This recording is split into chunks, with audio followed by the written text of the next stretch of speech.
United Day nga pala ngayon at kasama kami sa mga magpaparada. Hi guys! Welcome to my mini vlog. For today's video, World's United Nation Day nga pala ngayon. At isa kami sa mga magpaparada. Napili nga rin kami ni teacher dito sa may harapan. Kami ang may hawak ng banner ng section nila kuya. Ang dami nga rin nakilahok at ang sasaya ng mga bata. Napaka-cute din ang mga costume nila at yung mga iba talaga panglaban. Pero para sa amin, kung manalo kami, salamat, pero kung hindi, okay lang. Ang importante sa akin, nahilang inner child namin. Hindi ko rin kasi naranasan to ng mga panahong bata pa ako. Kaya bumabawi talaga kami mag-asawa para sa mga anak namin.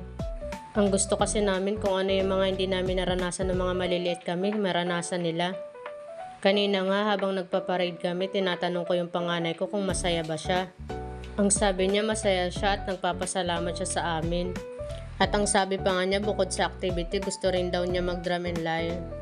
Ang sabi ko sa kanya, sige sa susunod isasali kita. Hindi kasi gastos yung iniisip ko dito kundi yung mapasaya ko siya. Gusto ko maranasan niya lahat habang bata pa siya. Kasi alam naman nating lahat na lahat tayo ay tatanda. At ang gusto ko sa pagtanda niya, maalala niyang naging masaya yung pagkabata niya. Kaya todo support kami ng mister ko sa lahat ng mga gusto niya.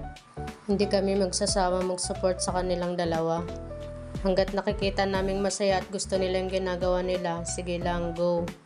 Tama na nga pala ang chika guys, nung kinagabihan nga may dumating akong parcel.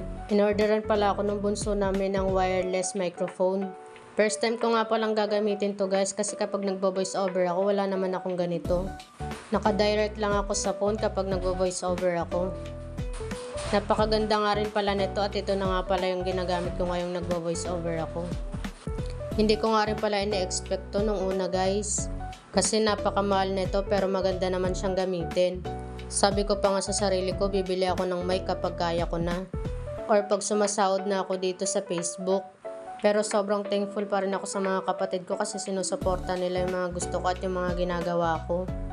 Hindi man nalata yung saya ko ng mga araw na to pero sobrang nagpapasalamat ako dahil meron na akong ganito. Hindi na ako mahirapan mag voice over at hindi ko nalalakasan yung boses ko.